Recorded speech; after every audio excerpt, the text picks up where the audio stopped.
வழக்கமா இந்த கடைக்கு நாங்க போறது வந்து புரோஸ்டர் சாப்பிடுறதுக்கு தான். ஆனா, இப்போ 2 நாளைக்கு முதல்ல நான் இந்த பக்கம் போவைக்குள்ள, இந்த கடையில வந்து பராட்டா இருக்குன்னு சொல்லி எழுதி போட்டிருந்தாங்க. அதுவும் பராட்டா சாண்ட்விச். சரின்னு சொல்லி போய் கேட்டா, பரோட்டா வந்து காலையில தான்ட்டாங்க. அப்புறம் என்ன செய்ய?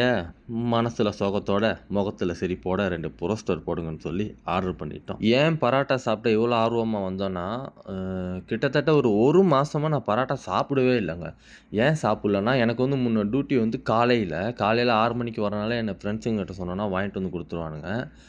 இந்த 1 மாசமா அவிங்களுக்கும் வேலை, எனக்கும் சொல்றதுக்கு முடியல. ஏன்னா நைட்டுக்கு வந்து அவனுங்கலாம் வேலையா இருக்கிறதுனால, எதுவும் சொல்ல முடியாது வாங்கிட்டு வான்னு. காலையிலனா அப்படியே அவிங்க சாப்பிட போகக்குள்ள நமக்கு வாங்கிட்டு வந்து குடுத்துருவானுங்க. இந்த 1 மாசமா நான் வந்து இந்த 12 மணிக்கு டியூட்டிக்கு போறனால, சாப்பிடுறதே கிடையாது. ஏன்னா மத்தியான சாப்பாட ரூம்ல சாப்பிட்டே போயிறது.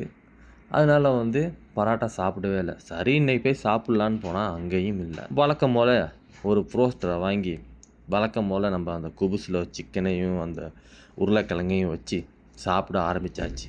ஆனா நான் விடமாட்டேங்க. கண்டிப்பா இன்னும் ஒரு 2 நாள் போகட்டும். ஆ காலையில வந்து ஒரு நாளைக்கு இந்த கடையில பராட்டா இப்படி தான் இருக்குன்னு சாப்பிட்டு பார்த்துருவோமே. அப்ப நாங்க போயிட்டு வரோம். பாய்.